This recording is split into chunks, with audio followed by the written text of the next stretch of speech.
Hey there, English learners. Welcome back to Speak Now, the podcast where we help you unlock your English potential. I'm Maya. And I'm Jack. Today we're diving into something that literally changed my life when I was learning Spanish. Oh no, here comes another one of Jack's dramatic stories. Hey, this one's actually good. We're talking about how to make your brain think in English instead of always translating from your native language. That's right. And trust me, once you master this skill, your English will flow so much more naturally. No more mental gymnastics. Mental gymnastics. That means doing complicated thinking, like doing flips and jumps in your mind. And Maya's absolutely right. So grab your favorite drink, get comfortable, and let's train your brain. All right, Jack, let's start with the big question. Why is thinking in English so important? Great question. So picture this. You're at a coffee shop and the barista asks, "What can I get you today?" Now, if you're thinking in your native language first, your brain is doing this crazy dance. Ooh, describe the dance. Okay, so in your head, it's like, "What can I get you today?" Then your brain goes, "Oh, he's asking what I want." Then you think in your language, "I want a cappuccino." Then you translate back, I would like a cappuccino, please. I can actually see people's faces doing that. The little pause, the eyes looking up while they translate. Exactly. But when you think in English, it's just smooth sailing. You hear, "What can I get you?" and you immediately think, "I'd love a cappuccino, thanks." Smooth sailing. That means everything goes easily, no problems. And Jack's right. It's like removing the middleman from your brain. The middleman. Perfect way to put it.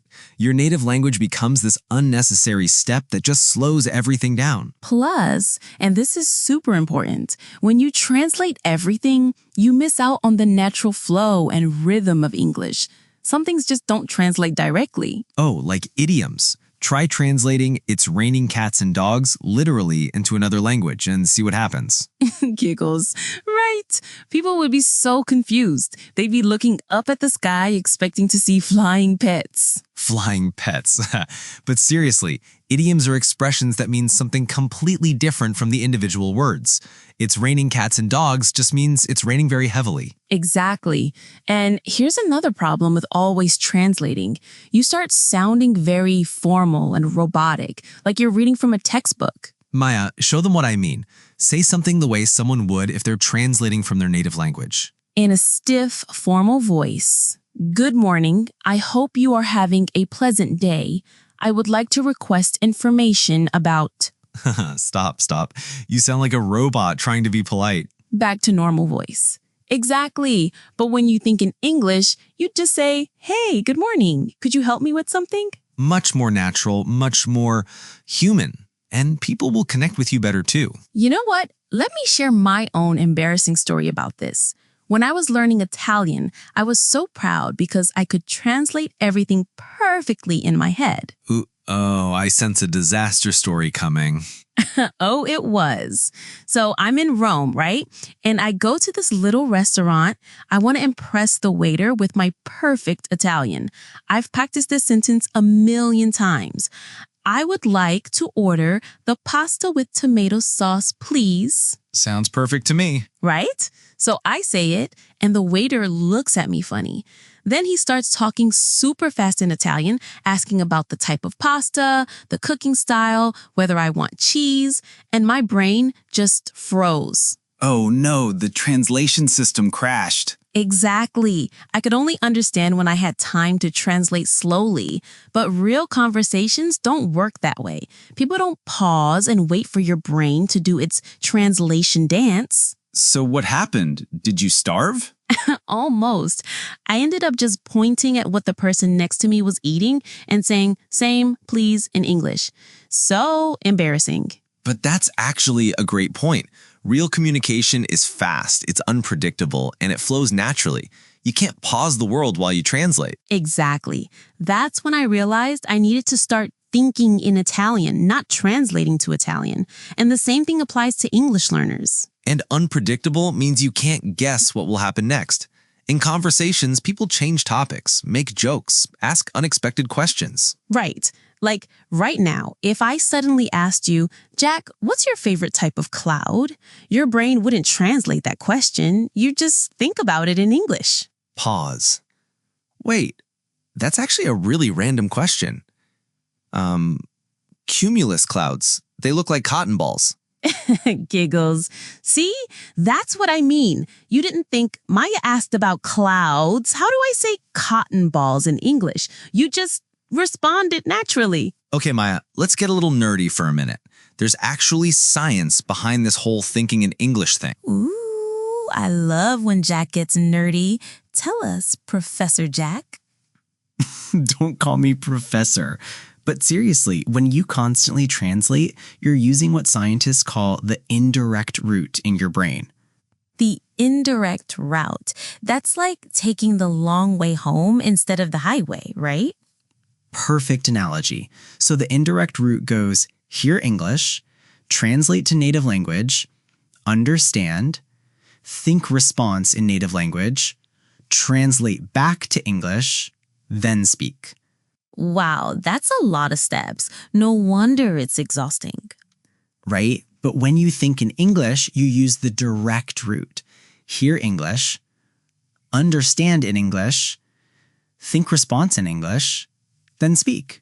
So much simpler. It's like cutting out all the middlemen. Wait, we used that word before. Yes, we're being consistent. And here's the cool part. When you use the direct route enough, it becomes automatic. You don't have to try anymore. It's like learning to drive a car. At first, you think about every single step. Check mirror, signal, check blind spot. But eventually, you just drive without thinking about each action. Exactly. And the word for that is automaticity. When something becomes so natural that you do it without conscious effort. Automaticity. That's a big word. Let me break it down for our listeners. Automaticity. It comes from automatic, which means happening by itself without you having to think about it. And here's another cool science fact. When you think in English, you actually start dreaming in English too. Really? That's wild. I remember when I first started dreaming in Italian, I woke up and thought, wait, did my dream people just speak Italian to me? Dream people. I love that. But yes, dreaming in a language is actually a sign that it's becoming deeply integrated into your brain. Integrated means it becomes part of something bigger. So English becomes part of how your brain naturally works, not something separate that you have to access. All right, everyone, time for our first challenge. Maya, you want to explain this one? Sure. So this is super simple, but it's going to feel weird at first. For the next 10 minutes, just 10 minutes, I want you to narrate everything you're doing in English. Wait, what do you mean narrate? Good question.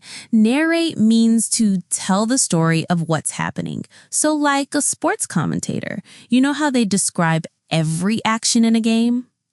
Oh, like Johnson passes the ball to Smith. Smith shoots and scores. Exactly. But you're going to do that with your own life. So right now you might say, I'm listening to Maya and Jack on the Speak Now podcast. I'm sitting in my chair. I'm thinking about this challenge. Jock is laughing at Maya's impression. Jock thinks Maya would make a terrible sports commentator. Hey! But that's perfect. See how natural that was? You just described what you were doing without translating. And here's the key. Don't worry about grammar mistakes. Don't worry about using simple words. The goal is just to think in English, not to think in perfect English. Right. You might think, I am drinking coffee. The coffee is hot. I like coffee. Super simple sentences are totally fine. Because here's the secret. Your brain needs to get comfortable operating in English before it can get sophisticated in English. Operating means working or functioning. So your brain needs to feel at home in English first. Then it can start doing fancy stuff. Exactly. It's like learning to walk before you can run. First, get your brain walking in English, then we'll worry about running marathons later. So, everyone, pause the podcast if you need to and try this for 10 minutes. We'll wait. Actually, don't pause. Keep listening, but start narrating while you listen. I'm hearing Jock tell me not to pause. Jock sounds funny today. I wonder what Maya will say next.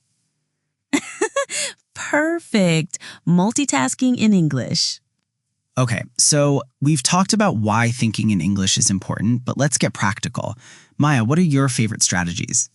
Ooh, I have so many, but let's start with my absolute favorite, what I call English zones. English zones. Sounds like something from a video game. Kind of.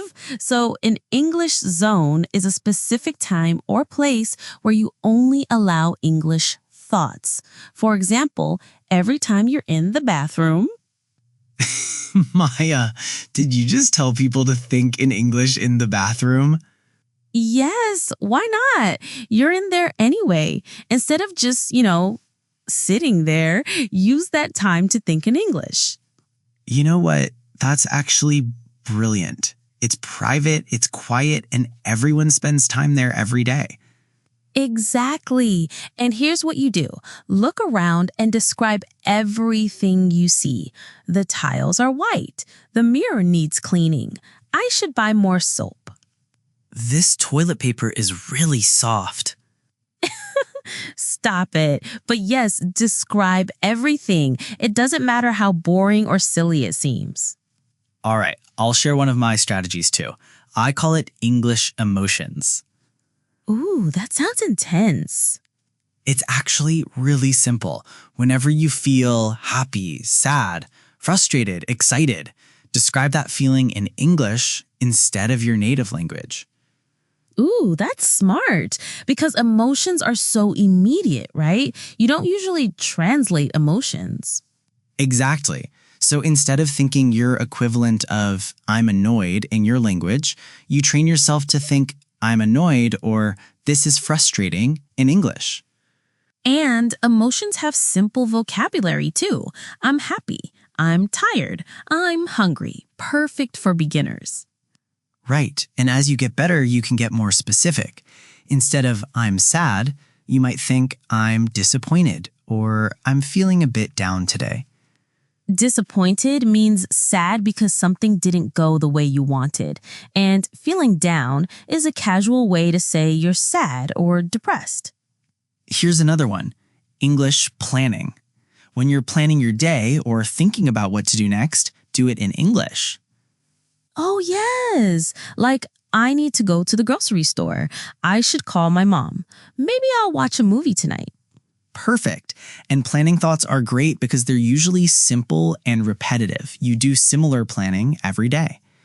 Repetitive means doing the same thing again and again, and that's perfect for building habits. Exactly. Speaking of habits, here's a weird one that really works. Change your phone's language to English. Jack, that's terrifying for beginners. I know, but hear me out. You use your phone constantly, right? And most phone functions are pretty basic. Call, text, camera, settings. That's true. And if you get really stuck, you probably know where everything is just from muscle memory. Muscle memory means your body remembers how to do something without thinking, like typing or riding a bike. But Jack, what if someone can't find something important? Good point. Start small. Maybe just change one app to English first, like your weather app or calculator. That's much less scary. And weather apps are great because the vocabulary is simple. Sunny, cloudy, rainy, hot, cold. And you check the weather every day, so you're getting daily English practice without even trying. Okay, Maya, you shared your embarrassing Italian restaurant story. Now it's my turn to humiliate myself. Ooh, yes. Tell us about your Spanish thinking disasters. Disasters. That's harsh, but accurate. So when I was learning Spanish, I was so excited to start thinking in Spanish. I thought I was doing great. Uh-oh. I sense another facepalm moment coming. A facepalm moment is when you put your hand on your face because you did something embarrassing or stupid. And yes, this is definitely one of those. Continue. So I'm in Mexico, feeling very proud of my Spanish thinking skills. I'm walking down the street thinking in Spanish, hace calor hoy. It's hot today. I'm thinking, necesito agua. I need water. Sounds good so far. Right? So I go into a store and I see this beautiful Mexican woman behind the counter. And I want to compliment her, Be nice. Oh no, where is this going? So in my head, I'm thinking the Spanish equivalent of, you have beautiful eyes. But when I open my mouth, What came out? I said, tienes ojos hermosos, como una vaca. No, Jack. You told her she had beautiful eyes like a cow? Yes, in my nervous brain, instead of thinking como las estrellas, like stars, I thought como una vaca, like a cow. That poor woman, what did she say? She just stared at me for like 5 seconds, then started laughing so hard she couldn't breathe.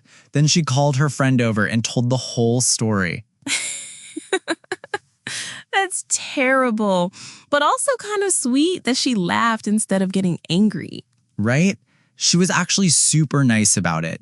She taught me the correct phrase and we ended up having a good conversation. But the lesson is thinking in another language is hard and you will make mistakes. But that's okay. Mistakes are how we learn. And honestly, that mistake probably helped you remember the right phrasing forever. Absolutely.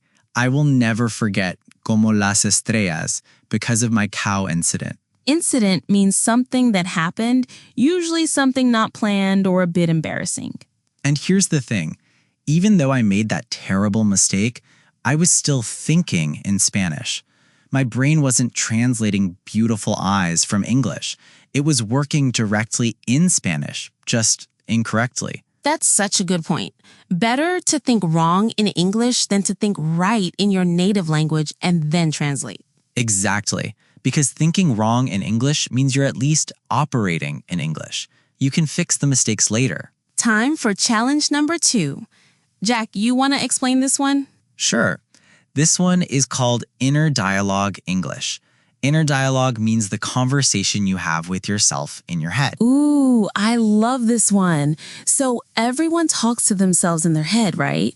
Like, should I wear the blue shirt or the red one? Or, I hope the bus isn't late today. Exactly. And usually that inner conversation happens in your native language.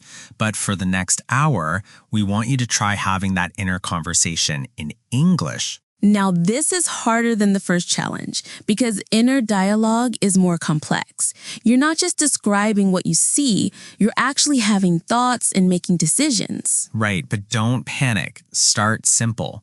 Instead of complex thoughts, break them down into simple English sentences. For example, instead of thinking one long, complicated sentence, think several short ones, like, I'm hungry. What should I eat? Maybe pasta. No, I had pasta yesterday. How about rice? Perfect example.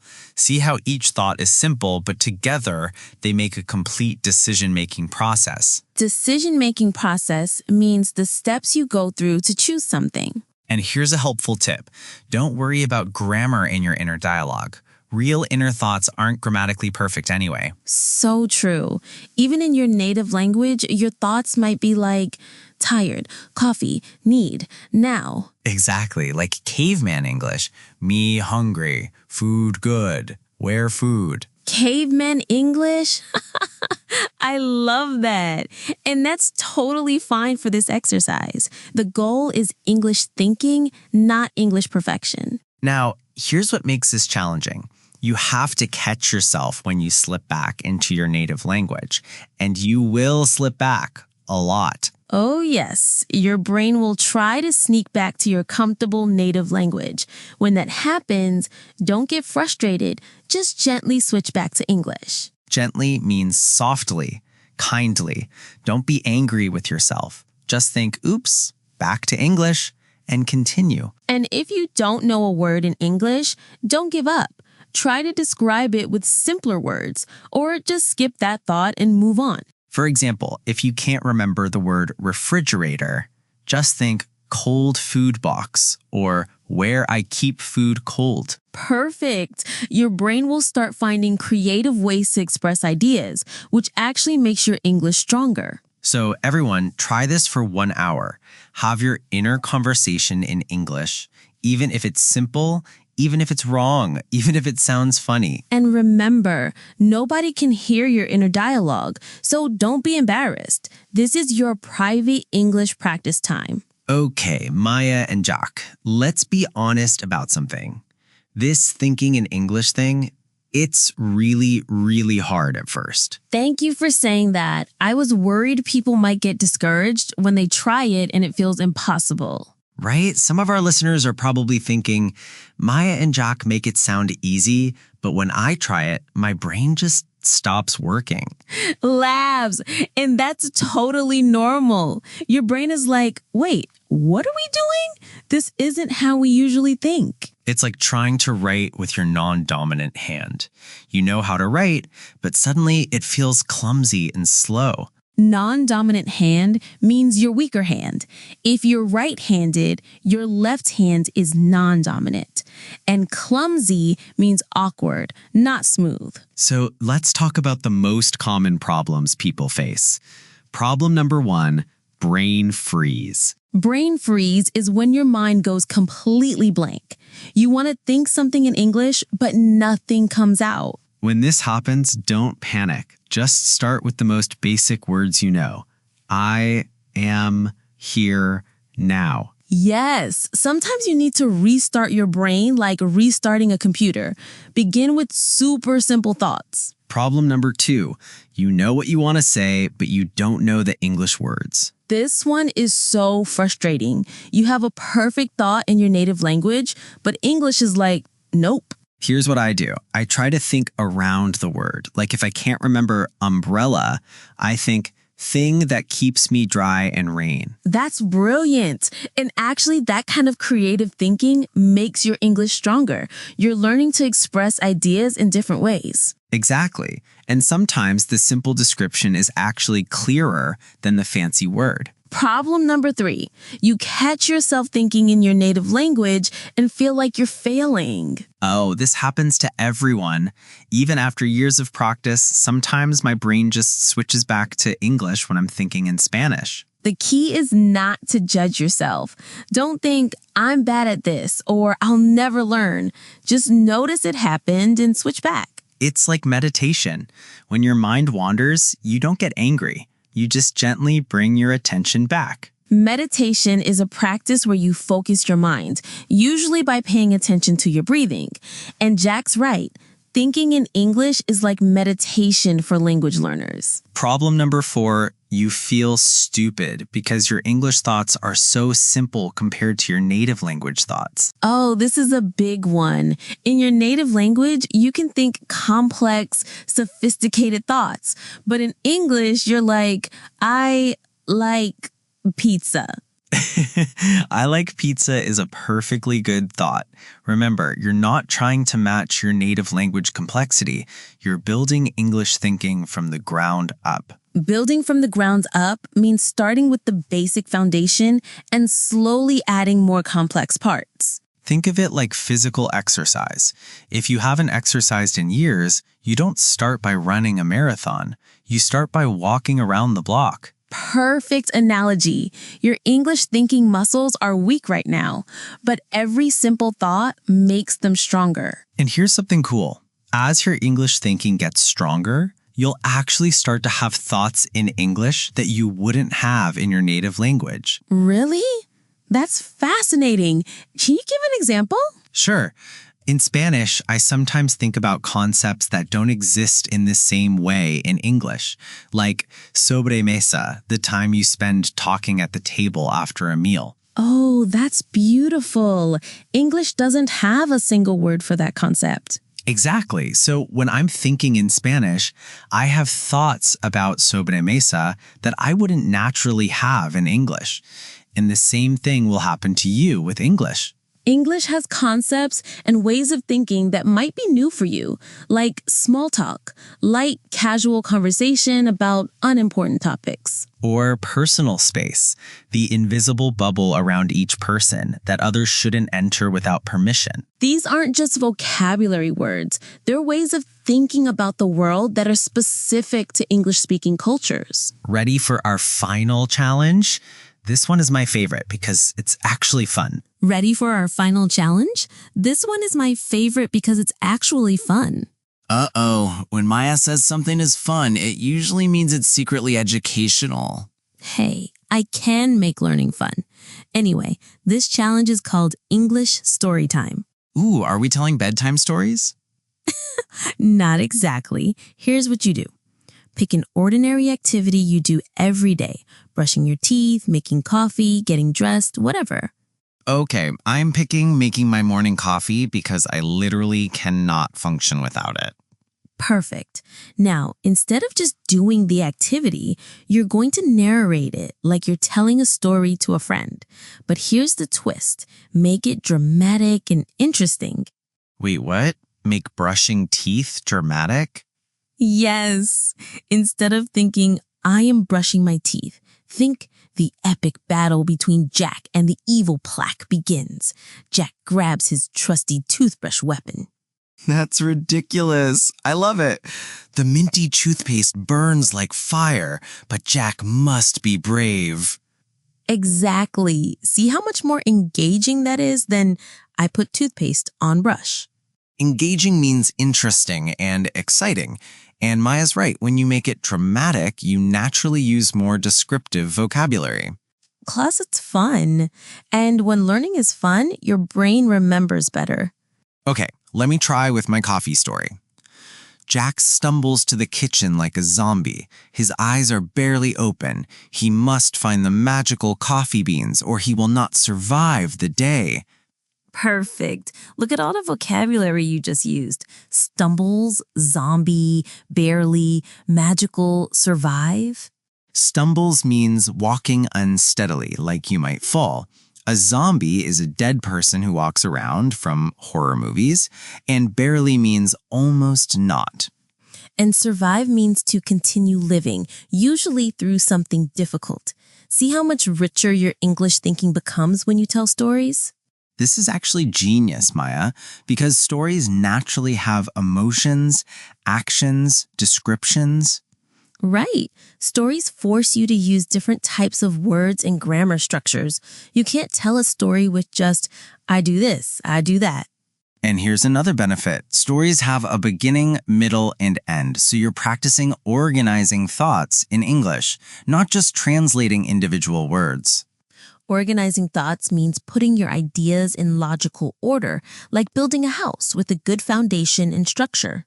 So everyone, pick your daily activity and spend the next few days turning it into an epic adventure story in your head.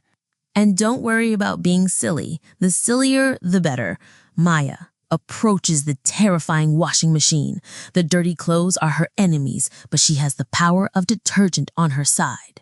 Detergent is soap for washing clothes, and Maya, you're getting way too excited about laundry. Hey, if it helps people think in English, I'll get excited about anything. All right, Maya, we've covered the basics, but what about our listeners who are ready for more advanced English thinking strategies? Great question. Let's talk about some next level techniques for people who have mastered the fundamentals. First advanced tip, start thinking in English about abstract concepts, not just physical things. Abstract means ideas that you can't touch or see, like emotions, beliefs, or concepts. Instead of just thinking, I see a red car, try thinking about ideas. For example, instead of describing your lunch, think about concepts like fairness or happiness or success. Right, like, I've been thinking about what success really means. Is it money? Is it helping others? Maybe it's different for everyone. See how that's much more complex than I am eating sandwich? You're exploring ideas, asking questions, considering different perspectives. Perspectives means different ways of looking at something, and this kind of thinking is what educated native speakers do all the time. Advanced tip number 2, start having arguments with yourself in English. Arguments with yourself? That sounds crazy. Not crazy arguments, I mean internal debates. Present both sides of an issue to yourself in English. Oh, that's brilliant. Like, I should go to the gym today, but I'm tired. But being tired isn't a good excuse. But I went yesterday. But consistency is important. Exactly. You're not just thinking in English, you're reasoning in English. That's a huge step forward. Reasoning means using logic to think through problems and make decisions. Advanced tip number 3, start planning complex projects in English. Not just, I need to buy groceries, but real planning. Like planning a vacation. First, I need to research destinations. Then, I should compare prices. I have to consider the weather in different seasons. Maybe I should ask friends for recommendations. Perfect. That's sequential thinking in English. Sequential means in order, step by step. And here's an advanced tip that might sound strange. Start having imaginary conversations in English. Imaginary conversations, like talking to people who aren't there? Exactly. Practice conversations you might have in the future. Job interviews, difficult conversations with friends, asking for help. Oh, that's actually really smart. You're preparing your brain for real situations where you'll need to think quickly in English. Right. And in imaginary conversations, you can practice both sides. You can be yourself and the other person. Hi, I'd like to apply for the job. Great. Tell me about your experience. Well, I have 5 years of experience in... See, you're practicing the whole conversation flow. Flow means the smooth movement from one part to another, and conversation flow is super important for sounding natural.